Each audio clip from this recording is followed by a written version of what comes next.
Thanks for being here today. I'm Ann Scott, your moderator for today's session about NEPA. A little bit about me. I'm a company principal and program manager for environmental planning at Terracon, where I've been for the last 8.5 years. I'm a registered professional archaeologist and have over 25 years of environmental compliance experience in cultural resources and beyond. Currently, I'm a senior project manager on several solar projects that are receiving federal funding through the REAP opportunity at USDA.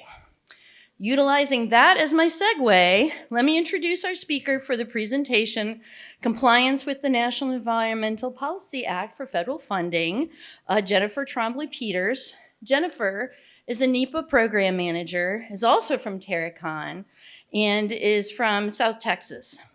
She began her environmental career over 20 years ago and worked within the compliance sector, essentially hazardous materials and environmental remediation, and moved into working on NEPA required projects. As program manager, she provides mentoring and reviews NEPA documents for compliance with the changing regulatory requirements that are associated with that act. She also provides regulatory updates internally to NEPA practitioners within Terracon.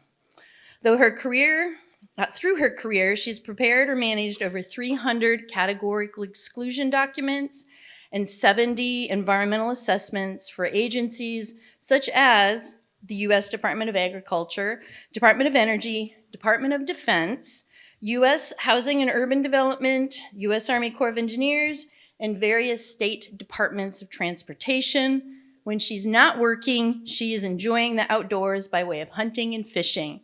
Please give her a warm welcome for Jennifer.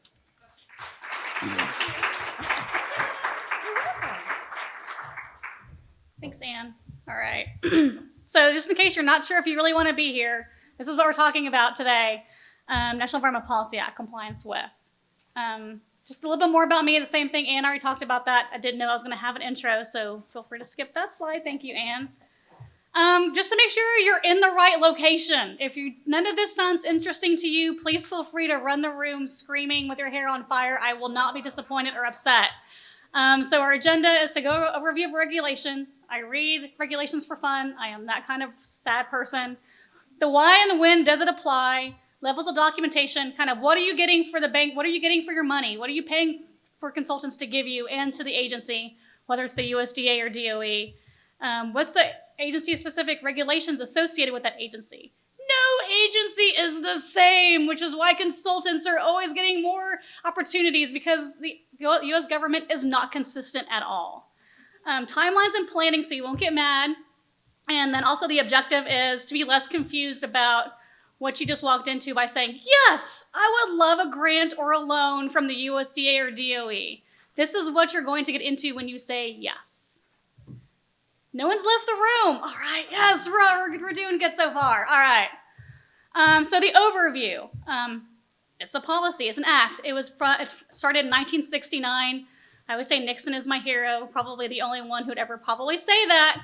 But a lot of environmental regulations started in 1969. Clean Water Act, Clean Air Act, National Environmental Policy Act. It's pretty succinct, pretty short. It was basically created another division of the government, Council of Environmental Quality. They're the ones who kind of push down the rules, overarching NEPA. Keep in mind, it is a case law, it's procedural. If you don't comply with it, no one's going to jail. Like if you're getting, if you got like a notice from a state, you're not going to get a fine. You're just going to get, hey, your project can't be completed. We're not going to give you the money, or you could potentially have lawsuits. But I always say it, no one's going to jail. And also, like I said earlier, it's agency specific. USDA is different. DOE is different. If you get another agency funding, say, I'm trying to think if there's any other else who would do solar, say for example, if there's recovery money that FEMA's handing out to cities and counties to update their systems, it could come from FEMA. Different agency, different four-letter word, different requirements, but same overarching regulation. No one confused quite yet? Okay, good. Just to kind of give you a quick history, So in 1969, we got the NEPA Act. Everything was hunky-dory. We were consistent for many, many, many years.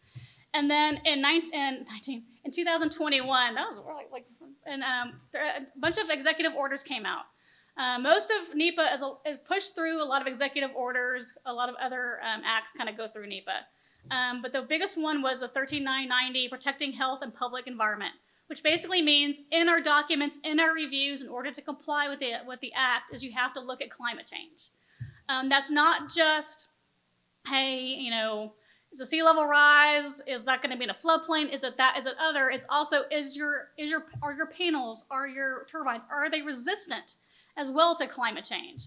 It's not that, what if they will be impacted by it, but will they also be able to, be feasible if, say, forest fires increase or if the floodplains get higher.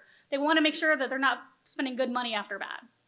And then in 2023, the Builder Act came out, and part of the fiscal responsibility, and they realized that NEPA can sometimes be a bit arduous. It still is. They didn't completely fix it, but they realized that there's a lot of hoops and ladders you have to go through and up and down, and they tried to streamline the approach. And as part of that, they created another rule and changed all the NEPA stuff to even streamline it even further. It still takes time, it still takes effort, but they tried to figure out that there were certain things that were going on. Like, for example, you could have one project, 5 different agencies, and you have to write 5 different documents, all talking about the same thing, but each agency wanted their own little piece of the pie, and they wanted their own little requirements met. And part of that act was like, no more, this is enough. No one has got time for this. And so they eventually said, even though there's 5 agencies, 1 report, everyone has to get along and only have 1 document. I've done a couple of those, and no one gets along.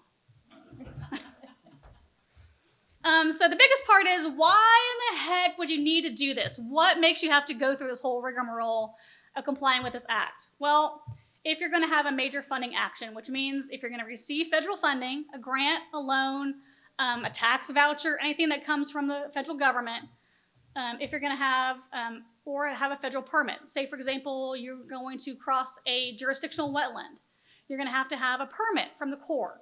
Depending upon the impacts of the wetland, you're going to have to follow NEPA. If it's a nationwide permit, we're like, hey, turn in a pre-construction notification, not a big deal. You're putting in a bridge, it's fine. NEPA's already been done for you. The U.S. government already did that. That's why it's called a nationwide permit. Check the box, NEPA's been done. But if you're going over that threshold and you have to disturb more than half an acre, you have to go through the NEPA process. That's why it's called an individual permit or a standard permit. And that little packet that was this big for nationwide becomes this big for a standard permit. It's because this portion is the NEPA portion. You talk about purpose and need and why do you have to have it, engineering controls, alternatives. That's all NEPA, which is why it gets from here to here. So federal actions could include, again, like if you're getting money, if there's a plan. Say, for example, the government wants to do a programmatic agreement for X. They have to do NEPA for that. If they want to have a plan to put together, a big utilities farm for someone else, that's a plan. That has to have NEPA. Programs, basically anything that the government touches has to follow NEPA. So I know it sounds awful, like government has their hands in everything, but really the 3 primary purposes of the act is to consider the environmental values. The government's making a decision. The government's potentially impacting a lot of people, maybe, not directly, but indirectly through that action. They want to make sure that the people who are going to be impacted are not overly impacted, or if those impacts can be mitigated. In the 60s and prior to, a lot of it was transportation. They were just going through communities. They were destroying certain pristine areas. That's where this act came from. They wanted the government to be held accountable. The government could just say, well, we're the government. We're going to take care of this. They realized that they weren't. And so that's where that act really came from, is holding the government accountable. So that's really the primary purpose, is to make sure that the government's accountable, but also all the impacts to the environment and the human health, which is like socioeconomics, economics holistically, air quality, climate change, that kind of stuff. They're all being captured. And if you can find a way to mitigate for that, you can. And it shouldn't stop your project. It should never stop your project. It's just to help you plan for a better project. Oh, I didn't. Oh, because it's PDF. I actually had little raindrops. I was so excited. I've never really been able to animate anything before. Now I'm just decimated on my sad slide. So it's like I mentioned earlier, like in the 60s, a bunch of regulations came. That's what kind of NEPA is. It's all encompassing. So when you have NEPA regulations, you're required to do a report. You have to look at the impacts associated with all the resources because NEPA is an encompassing regulation.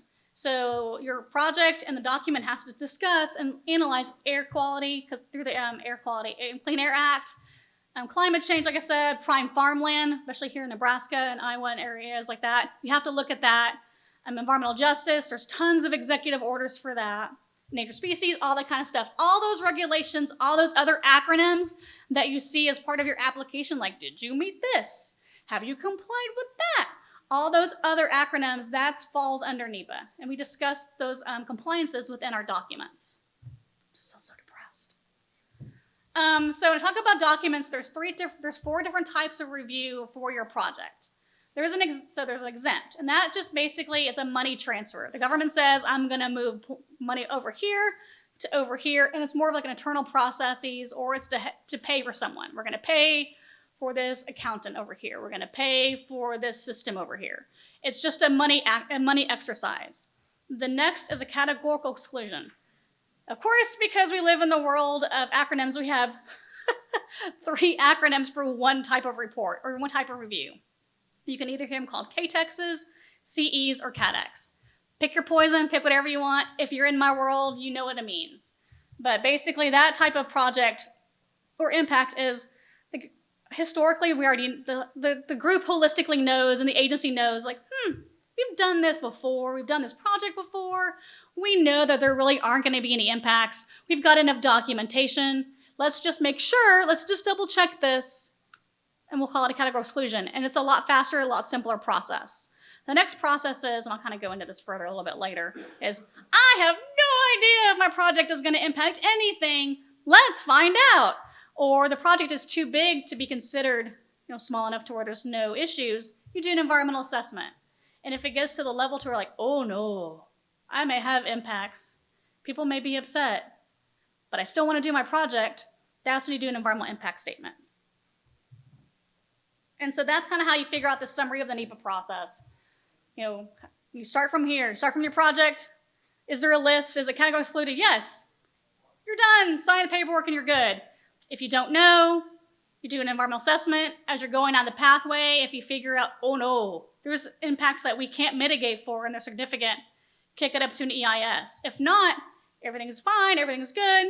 You can do your environmental assessment, and then you sign what's called a finding of no significant impact. At the end of the day, ultimately, you can do your project no matter which level of documentation and review you have to go through. That is the goal. Again, the goal is not to stop the project. The goal is for planning only, to allow the project to continue. You're not bad people, I promise. Like I said, for the categorical exclusion procedures, same thing. They're going to ask you the same questions. What's the project? And they'll look at what your action is, and based upon your action, based upon your location, based upon what resources are there, you can say yes or no, the project is considered categorically excluded. Again, you have to show your work, show that there's nothing there, show that there are no impacts, show that you fit within the regulations, and then it's typically a checklist or a very short form, and your project can proceed within a pretty quick timeline. Next, again, like we're going on the list of the environmental assessment. That's the things that you see in the newspaper, like draft environmental assessment public notice. You have 15 days to respond. That's what this is.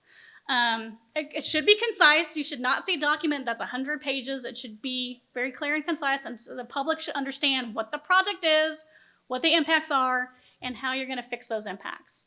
It basically describes, like what I said, what the impacts are, how you're going to fix it, and state that there's no significant impacts, and show the public that you've done your due diligence. And that's like I kind of want to show you. So like here, think checklist, right? Checklist, easy, small report.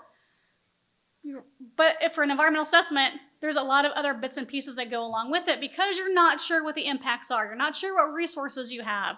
So you have to prepare a document that kind of follows this pathway, and it looks scarier than what it is, to be able to answer those questions. So the first question you always have to ask is, what is your project area? What are you going to look at?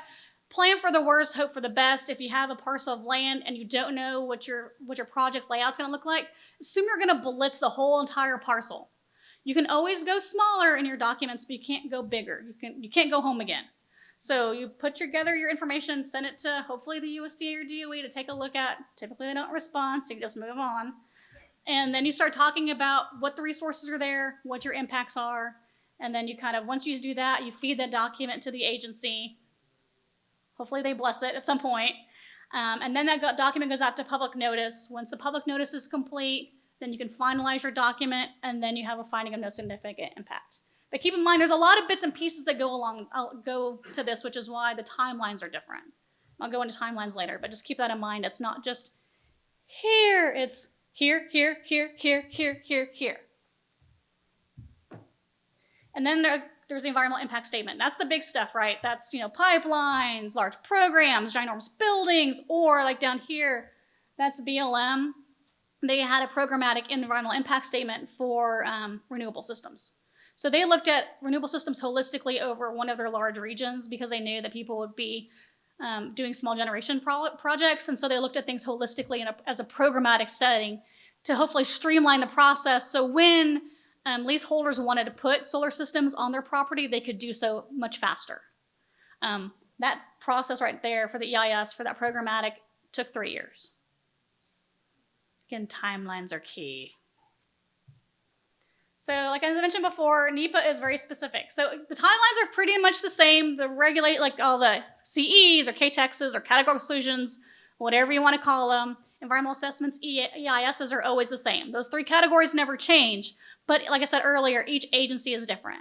So for category exclusion, USDA has their own list of category exclusions. So they know as an agency, okay, in the past, we know that a project that's less than 10 acres is a category exclusion as long as you meet these metrics.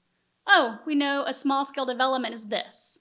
Oh, we know a corridor project, 150 miles, there's really no mile limit, but a certain mile limit is categorically excluded. Okay, great. They have all this other history from all very similar projects, and they have been able to say there are no impacts to these resources as long as these metrics are followed, as long as this project is this certain size, so therefore it's categorically excluded. Again, that's your checklist. Your environmental report, which is a short form to kind of a little bit more robust than a checklist, takes a little bit longer. That's the environmental report where we have to reach out to the SHPO, we have to do a little bit more heavy lifting. But again, it's a category exclusion because they've already talked about it before, that there are no significant impacts. Department of Energy has their own list. Their list is much more robust than the USDA's. For example, USDA has a lot of acreage controls, linears. DOE doesn't. They used to have like up to, I can't think of it now. They had a certain acreage. DOE took that out. They no longer have a size. They used to have like, if you were going to impact, say, I can't remember what it was, like 100 acres, it would be an EA. Anything beyond that would be an EIS. Now there is no longer a limit in there. DOE realized that a lot of times their projects, you can't really determine by size. So most of the projects for DOE, if you're doing small scale solar or even larger sites, are probably going to be categorical exclusion unless you have a wetland on your site that requires a permit, or there's a cultural resources site on there that you have to kind of work around. But DOE doesn't have the same limits as USDA does. And again, they have a list. If you go to that list and kind of see where your project falls, they'll be able to kind of work you through that. Also with Department of Energy too, is they have a different process than USDA. USDA is you turn in your application, they tell you at some point in time, hey, congratulations, do NEPA, we're assuming you should be category excluded, do an environmental report, or do an EA. Department of Energy has 2 reports. They do the environmental report as part of the application process, but there's also a pre-NEPA process as well, which you fill out, turn in all your information on your resources, your potential impacts, and then they tell you whether you're category excluded or you have to do an EA. Once they do that, then there's one more piece of paper that you have to do, and either you do an EA or category exclusion documentation. So it's one more step. Same process, same inherent process, same information you're going to present. It's just in a completely and totally different way.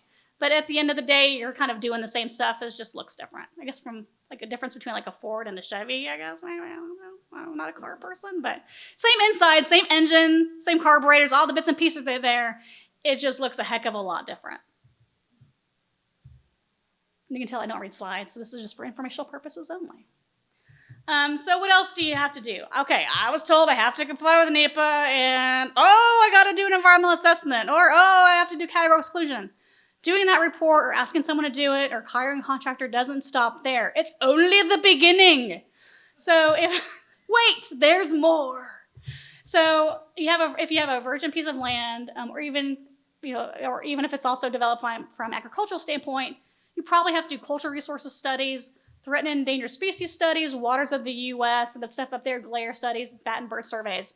In order to find out what's there, because that's what's included, right? As part of the NEPA process, you have to talk about what's there and then find out what the impacts are. You have to know what's there. So you have to do those surveys to verify. If the information's good, you can do a desktop. A lot of times, sometimes that works. But if it's needed, you have to do boots on the ground, you do boots on the ground. And that's where the timeline can come in, is not knowing if those surveys need to be required, especially with cultural resources, because those SHPOs can be snarky sometimes. That's a technical term, right? Snarky. It just takes a little bit longer because you're not sure. Or you can come back and say, hey, regulatory agency, we did our survey and we found nothing. And they're like, well, actually, did you do 2-foot transects instead of 1-foot transects? I think you should go back and you should do 1-foot transects. Or, did you have a site visit from the Corps? Well, no. Well, you need to have a site visit from the Corps. So that kind of stuff comes up. And if you don't do your stuff early, then that prolongs your schedule. So going back to schedules for timelines for documents. Again, that's a big part. NEPA is a big key in, again, planning. Part of your planning is your schedule. If you get to the point where you're like, I am hot dog and ready for construction, I haven't done my document yet, your construction cannot occur until the NEPA part is complete. You have it signed off. So this is always the key takeaway, I think, is that plan early, plan often. Include this in your project schedules. Category exclusions, those checklists, take 40 days, because typically we don't have a lot of agency consultation. Environmental reports take longer because, again, it's a little bit more robust document, but we have the consultations with tribes, the State Historic Preservation Office, potentially U.S. Fish. We're having those conversations with the agencies to make sure that, yes, there are no impacts. We've looked at everything. We promise. Here, please sign off on this. And that's why that takes longer. We're not taking longer to write it. It's just typically longer to get information back and forth from the consulting agencies. Environmental assessments, 180 days, because we're consulting with those agencies, but as you can tell, the document's a lot longer. It takes us more time, more effort to put those documents together. And then the EIS, also as part of the 180 days, we also have public comment periods. So you have to put that document out for public comment. And then the EIS takes 365 days plus, because first off, it used to take longer. There's now a rule that they can only take 2 years, but they're still iffy as to when that clock starts. And we won't know until someone sues someone for taking too long. It's procedural, it's case law. We have no teeth, except for taking your money away. But that EIS takes a long time. Most of it is because of administrative. A lot of public comment, a lot of information going back and forth. It's not really writing the document. I mean, it is more robust, but a lot of it is just agency back and forth and public comment periods. Oh, wow, I was making sure. So again, the takeaway is the timeline and also kind of knowing what you need to do, what level of environmental review you need to have. So I kind of want to make sure we had time for questions, because I went through kind of fast because I don't read slides, but do you have any questions, or I need to go back with anything? No questions. Oh my God. Yeah. Oh. Yeah.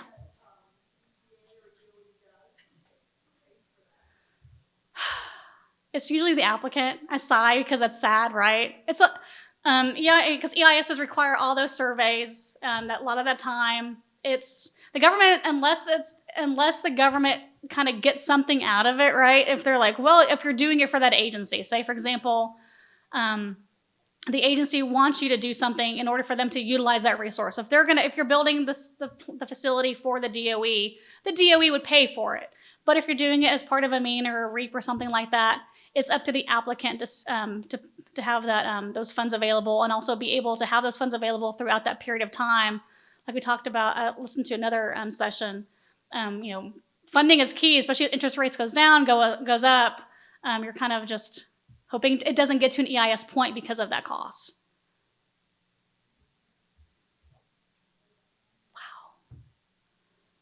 Oh, questions. Did I do a good job or a bad job because no one has any questions?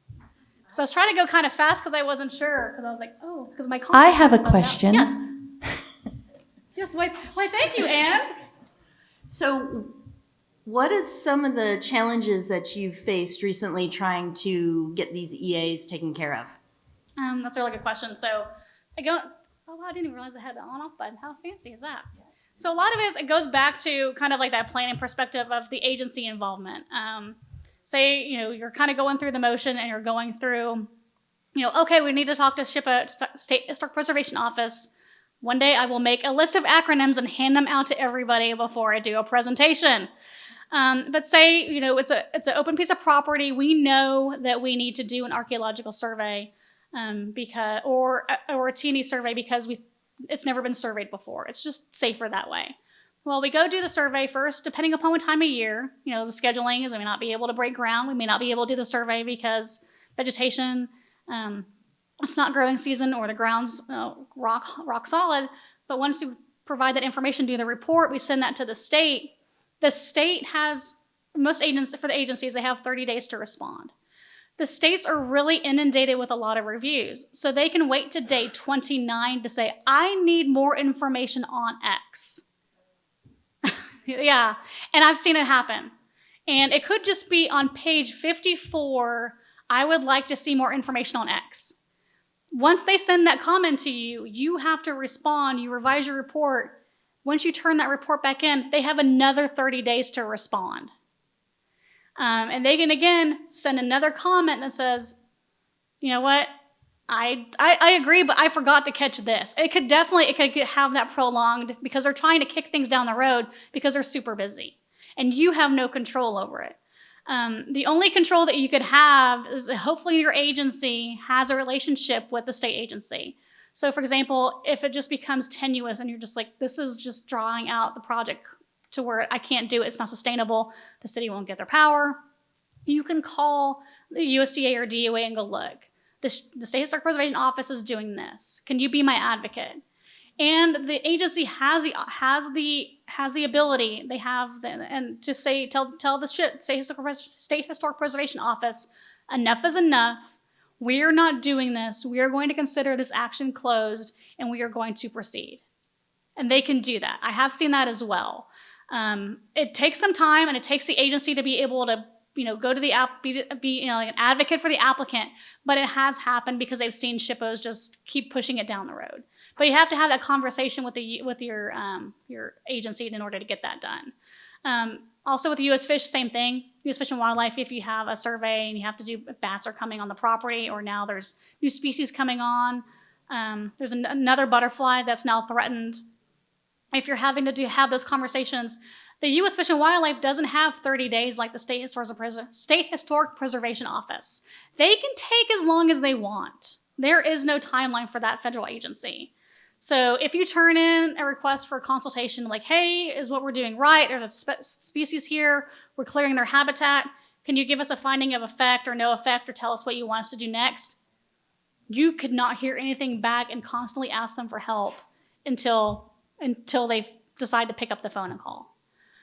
That's, I think, the hardest part. With State Historic Preservation Office, we have that recourse with the agency to say, come be your advocate, help us out. This is just not working.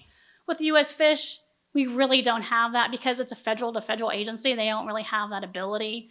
Their hands are tied to the point to where they're starting to pick up the phone and call. They're calling the higher ups and things like that. But until you get a response from that federal agency, the U.S. Fish, you're kind of dead in the water, which is why go early. And if we identify something, holistically something's identified that you could have an impact to species, I typically just say, move it around. If your project is time sensitive, just take that area out if you can and just move on. That's a good question. Yeah, we're dealing with that a lot lately. Yes.